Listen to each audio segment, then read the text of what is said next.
I think because of my working life, I'm really drawn to pieces that were used to create iconic images at the time, because that shows me that the fashion editors, the Grace Coddingtons and the Tony Goodmans of the 30s and 40s and 50s were thinking this is the key piece that represents the designer's work this season. I am Hamish Bowles, International Editor-at-Large for Vogue magazine. I travel the world seeking out the most singular pieces to add to my couture collection, a collection which I've spent nearly a lifetime assembling.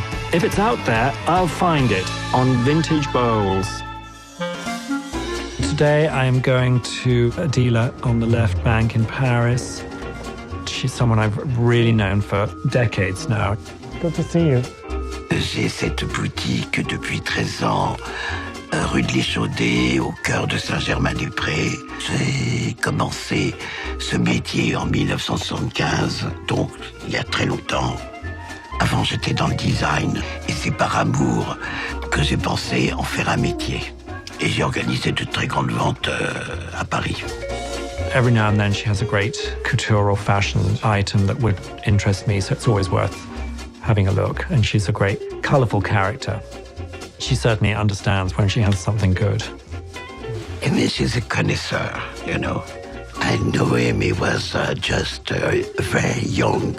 I think I was a fashion student at St. Martin's quite a long time ago, I can tell you. Everything is mixed in. I mean, you have to have a taste for going through racks and racks and racks of clothes, which luckily I have not lost that taste. I actually really enjoy things that are not curated and that are thrown together like that, because it sort of makes the hunt a little bit more exciting. There was a Dior two-piece linen ensemble from 1952, quite simple and low-key, but had this really amazing technique of kind of knot embroidery. This is all done by hand. Actually, from a distance, it would just look like the print or the design of, but the wearer and anyone getting super close to her would understand that it was actually an incredible feat of embroidery. And that's just the kind of outrageous couture detail that a house like Christian Dior specialized in, something that was just so outrageously luxurious, but maybe only the wearer herself and her lady's maid would really understand that.